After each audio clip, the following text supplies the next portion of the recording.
Conflict. Destructive, painful, sometimes violent. It can damage people and relationships beyond repair. But conflict is a normal part of life, and it can be a creative force for change. There is another way to deal with conflict other than avoidance, violence, or court intervention. Mediation helps people in conflict communicate thoughtfully and respectfully. Community mediation can address almost any conflict.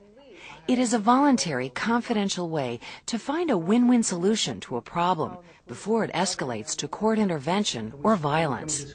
It's about the guy damaged my door for $200 worth of door. Now I got to go to court. He's got to go to court. I got to lose work and I'll get an attorney and all that. He's got to get an attorney and all that.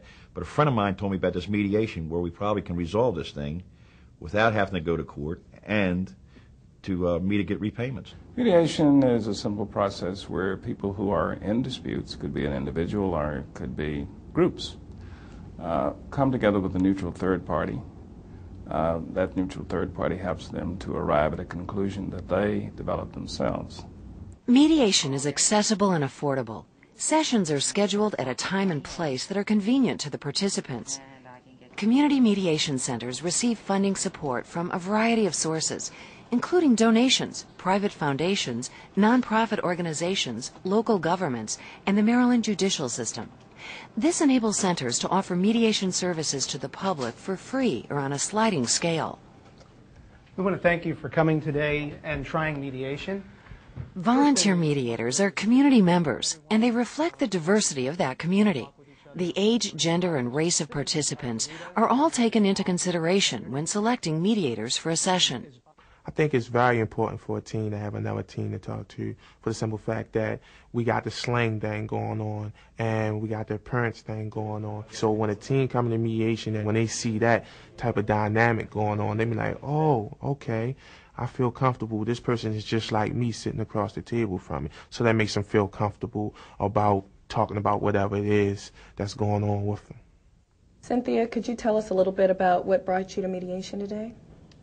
Well, the main reason that I'm here is that Samuel here, my neighbor, called the police and had my brother arrested because he was getting into the house because he locked himself out. Okay, now I've lived there for a year. My brother's been around for a long time. He's been living with me for a little while, you know. Yet he's calling the police because someone is trying to get into the house that lives there. He's just looking for an excuse to harass us. And Bobby? You know what happens, I lock myself out. You know, it's nothing new. I'm a little forgetful. I lock myself out. It happens, right? It's not a crime to lock yourself out. And next thing I know, I'm in cuffs on the ground. It's ridiculous. The guy has no shame. You say that I just up and have your family move their vehicles because I don't have any place to go. Miss, I've got diabetes, and the times when I have a crisis. Oh, why don't you save your sob story for somebody else? No, that's not a sob story. It's real, and so I'm trying to let you know. Don't block my car. We need 3 spots for it. 1 spot's good enough, right? Well, no. You think I'm taking up 3 spots? I'm trying to leave a spot for my sister because she comes by periodically to see how I'm doing. She has diabetes too. No, She an ambulance driver. You see, you got no respect. You got no respect. I'm trying to. First off, it's my turn to speak. I didn't really interrupt you, and now I'm trying to give my side. You lady asked me why I came. Just let him go. Go ahead. I don't want cars blocking my car in, and I just try to make that signal real clear. Yes, I do ask you to move your car when I'm blocked in because I want to be able to leave at a moment's notice. That's the first thing. And in terms of me knowing who you are, you've never introduced yourself to me. Yeah, I've seen you over there, but I didn't know what's going on. When I saw you trying to come in that house, I called the police because that's what I want someone to do for me. And if that's being nosy or that's being a busybody, I'm sorry. But that's what I did. And I would do it again. Samuel, let me make sure that I heard what you were saying. You were talking about the parking in the area, and you were explaining how you park your car so that you can get your car out when you need to, and you said you have a health issue that requires that. Yeah. And you also said that your sister comes from time to time to check in on you. His sister, the diabetic ambulance driver, makes visits every week. Whoa. Don't disrespect my family. I don't disrespect your family. You don't disrespect my family. Not that you make a business out of it. I don't make a business out of it. I'm trying to be a decent neighbor and trying to live in peace. Right. You all the ones with the music, You're the one trash. calling in the law You know enforcement. what? I call the cops because I don't want to take the law into my own hands. Oh, yeah, like you could. You want to take the law in your own hands? Give me a break. Here, you try it. Go ahead. Well, we're at the point in the process right now where we're just trying to have an understanding of what each of you has said. And if you remember, we indicated that everybody would have uninterrupted time to speak. If these that start off as minor issues, and especially between individuals, disagreements, misunderstandings between individuals, are not resolved, and they continue to fester and fester and fester, they escalate to the point where somebody gets assaulted, there's retaliation, it goes back and forth. Community mediation is a great solution to that because they can come in and get the parties to sit down and talk. More importantly, look at it from the other person's perspective and work out an agreeable solution. Could you tell me a little bit more about your kids? You'd mentioned them a couple times. Well, you know, my boy is 8, and he's in the 2nd grade, and he had to take the bus to school for a long time because he's hearing impaired, and he has to go to the special classes. And now this school that's close to the neighborhood, it's good for him because they have a program that he can be in. What do you mean hearing impaired? Can I ask you that? What do you mean? What do you mean hearing impaired? I mean, he looks normal to me. Well, he is normal. He just has a hearing impairment. I didn't know that. I think that everybody has this idea that they're going to actually get their day in court. And while they do actually get a court case and a day in court, I don't think that it's always as fulfilling or as satisfying as they hope that it might be. Individuals, again, are there all day, waiting all day for the opportunity to be heard. Then if they do have the opportunity to be heard, because the dockets being as full as they are, what happens is that they're only heard from briefly, if at all. And then a decision is rendered that they have to live with. Whereas in mediation, the advantage would be that they do have the opportunity to be heard, that they have the opportunity to listen to the other side and to affect their own solution to their problems. The next stage of the process is to build a list of issues together to be resolved. The mediators were helpful in getting us to define just what the issues were and what we were really talking about.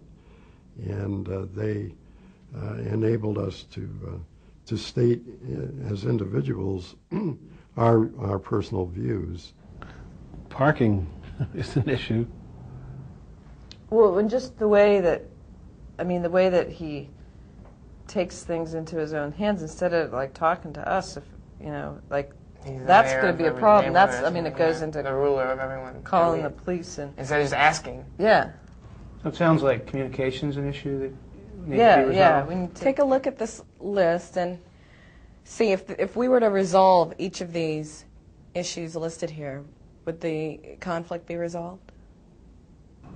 I would. As long as I don't get arrested anymore, really, the rest is up to her. So, Yeah, I think if we got this resolved, it'd be all right. Mediators are neutral. Mediators do not decide who is right or wrong or offer legal advice. It sounded like when we were talking that a lot of the issues were around communications.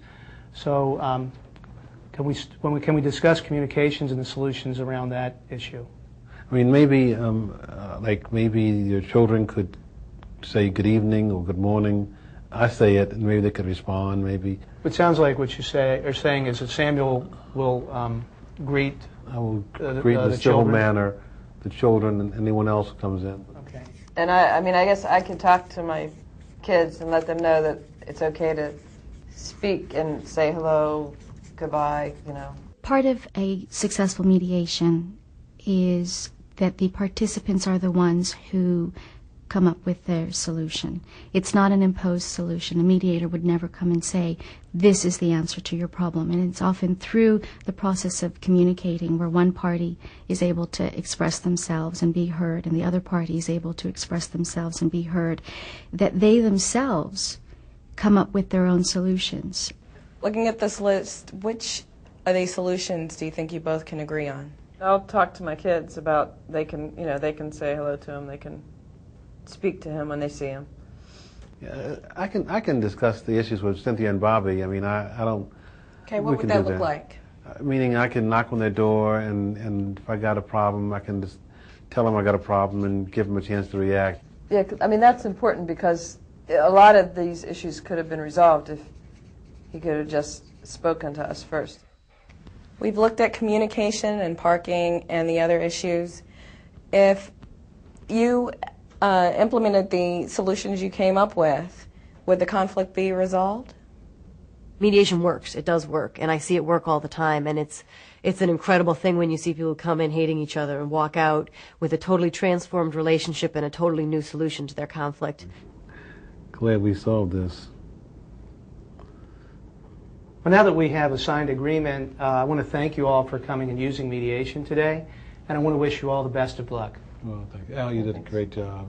Teresa, thank you. That's okay. Thank you all. Good luck. Bobby, sorry about that police thing. It's in the past. Mediation not only resolves disputes, it gives people new skills. I've learned some mediation skills that have carried over, like I say, to think things out, make a list of what is causing this problem, what can I do to communicate with the neighbors, how to respond, not to make it escalate, and just to really and try to put my feet in their shoes and figure things out.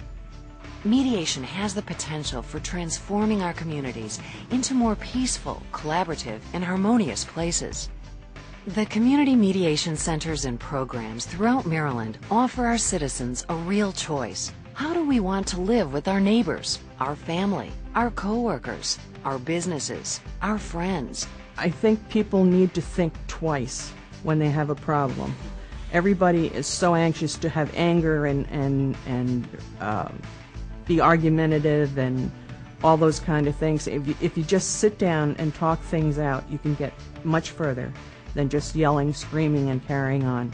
I would hope that people would think, well, I'm having a conflict, and you know what, I'm going to do something about it, and have the courage to call a community mediation center and come in and work through it. Conflict can be an opportunity to learn and grow. Next time you have a conflict, take that opportunity. Mediate.